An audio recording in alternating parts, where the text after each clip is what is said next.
ಮಧುಗಿರಿ ತಾಲೂಕಿನ ನಿರೀಕ್ಷಣಾ ಮಂದಿರದಲ್ಲಿ ಭ್ರಷ್ಟಾಚಾರ ನಿಗ್ರಹ ಸಮಿತಿ ತುಮಕೂರು ಗೌರವಾಧ್ಯಕ್ಷರು ಚೆನ್ನವೀರಯ್ಯ, ಜಿಲ್ಲಾಧ್ಯಕ್ಷರು ಮೋಹನ್ ಕುಮಾರ್, ಉಪಾಧ್ಯಕ್ಷರು ಶಿವರಾಜ್, ಕಾರ್ಯದರ್ಶಿ ಪುಟ್ಟರಾಜು, ಖಜಾಂಚಿ ಬೀರಪ್ಪ ಸಮ್ಮುಖದಲ್ಲಿ ಮಧುಗಿರಿ ತಾಲೂಕಿನ ಭ್ರಷ್ಟಾಚಾರ ನಿಗ್ರಹ ಸಮಿತಿ ಪದಾಧಿಕಾರಿಗಳ ಆಯ್ಕೆ ಮಾಡಲಾಯಿತು. ಮಧುಗಿರಿ ಸಮಿತಿಯ ಅಧ್ಯಕ್ಷರಾಗಿ ಬಾಲಕೃಷ್ಣ ಐಡಿಹಳ್ಳಿ, ಗೌರವಾಧ್ಯಕ್ಷರಾಗಿ ರಮೇಶ್ ಆರ್ ಹರಳಾಪುರ, ಉಪಾಧ್ಯಕ್ಷರಾಗಿ ಶ್ರೀನಿವಾಸ್, ತಾಲೂಕು ಸಂಚಾಲಕರಾಗಿ ಗೋಪಾಲ್ ಅಣ್ಣೇನಹಳ್ಳಿ, ಕಾರ್ಯದರ್ಶಿಯಾಗಿ ತಾಡಿ ನಾಗರಾಜ್, ಖಜಾಂಚಿ ರಾಜೇಶ್ ಟಿ, ಸದಸ್ಯರಾಗಿ ಪ್ರಭಾಕರ್, ರಾಮಾಂಜಿನಪ್ಪ, ಸಮಿತಿಯ ಕಾನೂನು ಸಲಹೆಗಾರರಾಗಿ ವಕೀಲರಾದ ಶಿವಕುಮಾರ್ ಬೆಲ್ಲದ ಮಡುಗು ಅವರನ್ನು ಆಯ್ಕೆ ಮಾಡಲಾಯಿತು. ತಾಲೂಕಿನ ಗೌರವಾಧ್ಯಕ್ಷರು ಚೆನ್ನವೀರಯ್ಯ ಮಾಧ್ಯಮದೊಂದಿಗೆ ಮಾತನಾಡಿ, ಬಡಕೂಲಿ ಕಾರ್ಮಿಕರು, ಅಂಗವಿಕಲರಿಂದ ಹಿಡಿದು ಜನಸಾಮಾನ್ಯರು ಸಹ ಸರ್ಕಾರಿ ಕಚೇರಿಗಳಲ್ಲಿ ಕೆಲಸಗಳನ್ನು ಮಾಡಿಸಲು ಅಧಿಕಾರಿಗಳ ಲಂಚದ ಬೇಡಿಕೆಗೆ ಒಳಪಟ್ಟು ಸರಿಯಾದ ಸಮಯಕ್ಕೆ ಕೆಲಸ ಆಗದೆ ದುಃಖ ಪಡುತ್ತಿದ್ದಾರೆ. ಆದ್ದರಿಂದ ಈ ದಿನ ಮಧುಗಿರಿ ತಾಲೂಕು ಲಂಚ ಮುಕ್ತವಾಗಿಸಲು ಮಧುಗಿರಿ ತಾಲೂಕಿನಲ್ಲಿ ಭ್ರಷ್ಟಾಚಾರ ನಿಗ್ರಹ ಸಮಿತಿ ಎಸಿಎಫ್ ರಚಿಸಲಾಗಿದೆ ಎಂದು ತಿಳಿಸಿದರು. ವರದಿ ಅಬೀದ್ ಮಧುಗಿರಿ. ತುಮಕೂರು ಜಿಲ್ಲಾ ಎಸಿಎಫ್ ತಂಡದ ವತಿಯಿಂದ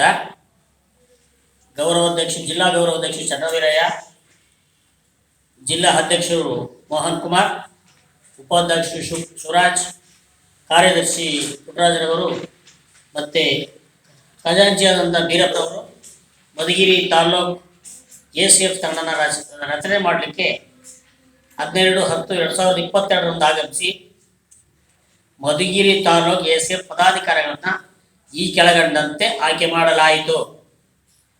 ಗೌರವಾಧ್ಯಕ್ಷರು ರಮೇಶ್ ಆರ್ ಹರಳಾಪುರ, ಅಧ್ಯಕ್ಷರು ಬಾಲಕೃಷ್ಣ ಐಡಿಹಳ್ಳಿ, ಸಂಚಾಲಕರು ಗೋಪಾಲ್ ಅಣ್ಣೇನಹಳ್ಳಿ, ಉಪಾಧ್ಯಕ್ಷರು ಶ್ರೀನಿವಾಸ್, ಕಾರ್ಯದರ್ಶಿ ತಾಡಿ ಎನ್ ನಾಗರಾಜ್, ಖಜಾಂಚಿ ರಾಜಶೇಖರ್ ಟಿ, ಸದಸ್ಯರು ಪ್ರಭಾಕರ್ ಐಡಿಹಳ್ಳಿ, ಸದಸ್ಯರು ರಾಮಾಂಜಿನಪ್ಪ ಐಡಿಹಳ್ಳಿ, ಕಾನೂನು ಸಲಹೆಗಾರರಾಗಿ ಶಿವಕುಮಾರ್ ಬೆಲ್ಲದ ಮಡುರವರನ್ನು ಆಯ್ಕೆ ಮಾಡಿ ಈ ಜಿಲ್ಲಾ ಸಮಿತಿ ಇದನ್ನು ಅನುಮೋದಿಸಲಾಗಿದೆ. ಸರ್, ಈ ಸಂಘಟನೆ ಪ್ರಮುಖ ಉದ್ದೇಶಗಳನ್ನು ತಿಳಿಸ್ಕೊಡಿ ಸರ್. ಪ್ರಮುಖ ಉದ್ದೇಶ ಈ ತಾಲೂಕಿನಲ್ಲಿ ಭ್ರಷ್ಟ ಮುಕ್ತ ಮಾಡುವಂತಹ ಒಂದು ಯೋಜನೆ. ಇಲ್ಲಿ ಭ್ರಷ್ಟಾಚಾರ ರಾಜ್ಯ ವ್ಯಾಪ್ತಿನ ಈ ಸಂಘಟನೆ ಏನಿದೆ ಇಡೀ ರಾಜ್ಯ ವ್ಯಾಪ್ತಿ ಹೌದು. ಕರ್ನಾಟಕದಾದ್ಯಂತ ಭ್ರಷ್ಟಾಚಾರನ ನಿರ್ಮೂಲನೆ ಮಾಡಲಿಕ್ಕೆ ಈ ಸಂಘಟನೆ ಕರ್ನಾಟಕದಲ್ಲಿ ಉದ್ಭವವಾಗಿದೆ. ಅದೇ ರೀತಿ ಆ ಶಾಖೆ ತುಮಕೂರು ಕೂಡ ಬಂದಿದೆ. ತುಮಕೂರು ಜಿಲ್ಲೆಯಿಂದ ಈ ದಿನ ಮಧುಗಿರಿಗೆ ಪ್ರವೇಶ ಮಾಡಿದೆ. ಇಂದಿನಿಂದ ಭ್ರಷ್ಟಾಚಾರದ ಬಗ್ಗೆ ಹೋರಾಟ ಮಾಡ್ತಕ್ಕಂಥದ್ದು, ಕಟ್ಟ ಕಡೆಯ ವ್ಯಕ್ತಿಗೆ ಸೇವೆ ಮಾಡ್ತಕ್ಕಂಥದ್ದು, ಸವಲತ್ತನ್ನ ಒದಗಿಸ್ತಕ್ಕಂಥದ್ದು ಮೂಲ ಉದ್ದೇಶವಾಗಿರುತ್ತದೆ. ವ್ಯಕ್ತಿ ಅಂದರೆ ಒಬ್ಬ ಕೂಲಿ ಕಾರ್ಮಿಕ ಇರ್ತಾನೆ, ಅಂಗವಿಕಲ ಇರ್ತಾನೆ, ಅಂಥವರಿಗೆ ಮನೆ ಇರೋದಿಲ್ಲ, ವಾಸಿಸಲು ಮನೆ ಇರೋದಿಲ್ಲ, ನಿವೇಶನ ಇರೋದಿಲ್ಲ. ಮತ್ತೆ ಅದನ್ನು ಕೇಳಲಿಕ್ಕೆ ಹೋದ್ರೆ ಪಂಚಾಯತಿಯವರು ಪ್ರತಿ ಹಂತದಲ್ಲೂ ಲಂಚಗಳನ್ನು ವಸೂಲಿ ಮಾಡ್ತಾರೆ. ಒಬ್ಬ ಕಟ್ಟ ಕಡೆಯ ವ್ಯಕ್ತಿಗೆ ಸರ್ಕಾರದ ಸವಲತ್ತು ನೇರವಾಗಿ ತಲುಪುವಂತ ಒಂದು ಯೋಜನೆನ ಈ ಎಸಿಎಫ್ ತಂಡ ನಿರ್ಮಾಣ ಮಾಡಿಕೊಂಡಿದೆ. ಆ ಉದ್ದೇಶದಿಂದ ಇವತ್ತು ಮಧುಗಿರಿ ತಾಲೂಕಿನಲ್ಲಿ ಒಂದು ತಾಲೂಕು ಸಮಿತಿಯನ್ನು ರಚನೆ ಮಾಡಿ ಅದಕ್ಕೆ ಚಾಲನೆ ನೀಡುತ್ತೇವೆ. ಈ ದೇಶದಲ್ಲಿ, ಈ ರಾಜ್ಯದಲ್ಲಿ ಭ್ರಷ್ಟಾಚಾರದ ವಿಚಾರಕ್ಕೆ ಬಂದಾಗ ಎಲ್ಲ ಇಲಾಖೆವಾರಿರ್ಬೋದು, ರಾಜಕಾರಣ ಇರ್ಬೋದು, ಎಲ್ಲಾದರೂ ಕೂಡ ಭ್ರಷ್ಟಾಚಾರ ಮುಂಚೂಣಿಯಲ್ಲಿದೆ. ಆ ಭ್ರಷ್ಟಾಚಾರದ ಬಗ್ಗೆ ಅದನ್ನು ನಿರ್ಮೂಲನೆ ಮಾಡಬೇಕು ಅನ್ನೋ ಉದ್ದೇಶನ ನಮ್ಮ ಈ ಒಂದು ಸಂಘಟನೆಯ ಗುರಿ. ಅದರಲ್ಲೂ ಕೂಡ ಪ್ರಾರಂಭ ಹಂತ ಇದು.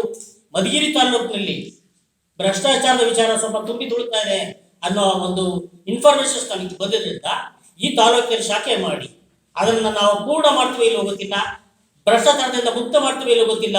ಆದಷ್ಟು ನಮ್ಮ ಕೈಲಾದಷ್ಟು ಉತ್ತಮ ರೀತಿಯಲ್ಲಿ ಈ ಭ್ರಷ್ಟಾಚಾರನ ನಿರ್ಮೂಲನೆ ಮಾಡಬೇಕಂತಾನೆ ನಾವು ಈ ಯೋಜನೆಯನ್ನು ರೂಪಿಸ್ತೀವಿ. ಸರ್, ತುಮಕೂರು ಜಿಲ್ಲೆಯಲ್ಲಿ ಎಷ್ಟು ತಾಲೂಕಲ್ಲಿ ಮಾಡಿದ್ದೀರಾ?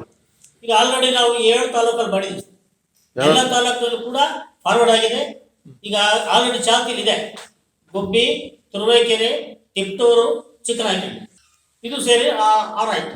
ಸರ್, ಎಷ್ಟು ವರ್ಷ ಆಯ್ತು ಈ ಎಸಿಎಫ್ ಅಂತ ಹೇಳ್ಬಿಟ್ಟು ಒಂದು ಸಂಸ್ಥೆ ಅಂತ ಸ್ಟಾರ್ಟ್ ಮಾಡ್ಕೊಂಡು? ತುಮಕೂರು ಜಿಲ್ಲೆಗೆ ಬಂದು 2 ವರ್ಷ ಆಯ್ತು. ತುಮಕೂರು ಜಿಲ್ಲೆಗೆ ಬಂದು ಟೋಟಲ್ ಕರ್ನಾಟಕದಲ್ಲಿ ಎಷ್ಟು ವರ್ಷ ಆಗಿದೆ? ಅದು ಸ್ಟಾರ್ಟ್ ಆಗಿ ಎಷ್ಟು ವರ್ಷ ಆಯ್ತು? ನಮ್ಮ ತುಮಕೂರಿಗೆ ಬಂದು ಎಷ್ಟು ವರ್ಷ ಆಗಿದೆ? ತುಮಕೂರಿಗೆ ಬಂದು 2 ವರ್ಷ ಆಗಿದೆ. 2 ವರ್ಷ ಹಲವಾರು ಕರ್ನಾಟಕದಲ್ಲಿ ಇದೆಯಾ? ಇಲ್ಲ ನಮ್ಮ ತುಮಕೂರು ಡಿಸ್ಟಿಕ್ ಮಾತ್ರ? ಇಲ್ಲ, ನಾನು ಕರ್ನಾಟಕದಲ್ಲಿ ರಾಜ್ಯ ಸಮಿತಿ ಇದೆ. ರಾಜ್ಯ ಸಮಿತಿ ಇದೆ. ಹೌದು. ರಾಜ್ಯಾಧ್ಯಕ್ಷ ಇದು ರಾಜ್ಯಾಧ್ಯಕ್ಷರು ಕೃಷ್ಣಮೂರ್ತಿ ಅಂತೇಳಿ, ಹೇಳಿ. ಪ್ರಧಾನ ಕಾರ್ಯದರ್ಶಿ ಪ್ರತಿಭಾ ಅಂತೇಳಿ, ಹ್ಮ್. ಅದು ಒಂದು ಸಮಿತಿ ಇದೆ. ಸಮಿತಿ ಇದೆ. ಹೌದು, ರಾಜ್ಯ ಸಮಿತಿ ಇದೆ. ರಾಜ್ಯ ಸಮಿತಿ ಎನ್ಆರ್ಐಜಿ ವರ್ಕ್ ಫೋಟೋ ಇಲ್ದೇ ಕೆಲಸ ಅಂದ್ರೆ ಯಾವುದೋ ಫೋಟೋ ಹಾಕೊಂಡು, ಕೆಲಸಗಾರರ ಫೋಟೋ ಇಲ್ದೇ ಯಾವುದೋ ಕೆಲಸ ಮಾಡಿರ್ತಕ್ಕಂಥ ವೆಹಿಕಲ್ದು ಎಲ್ಲೋ ಮಾಡಿರೋ ಕೆಲಸದ ಫೋಟೋ ಹಾಕಿ ಈ ರಾಜ್ಯದ ಬೊಕ್ಕಸನ್ನ ಲೂಟಿ ಮಾಡ್ತಿದ್ದಾರೆ. ಇದೆಲ್ಲವನ್ನೂ ಕೂಡ ನಾವು ಉದ್ದೇಶಪೂರ್ವಕವಾಗಿ ಅವರನ್ನ ಫಾಲೋ ಅಪ್ ಮಾಡಿ ಎಲ್ಲ ಅಧಿಕಾರಿ ವರ್ಗಗಳಿಗೆ ಎಚ್ಚರಿಕೆ ನೀಡಿ ಇನ್ನು ಮುಂದೆ ಈ ತಾಲೂಕಿನಲ್ಲಿ ಭ್ರಷ್ಟ ಮುಕ್ತ ಮಾಡೇ ಮಾಡ್ತೀವಿ ಅಂತೇಳಿ ಪಣ ತೊಟ್ಟು ಈ ಯೋಜನೆ ಮುಂದೆ ನಾವು ಮುಂದೆ ನಿಂತಿದ್ದೇವೆ.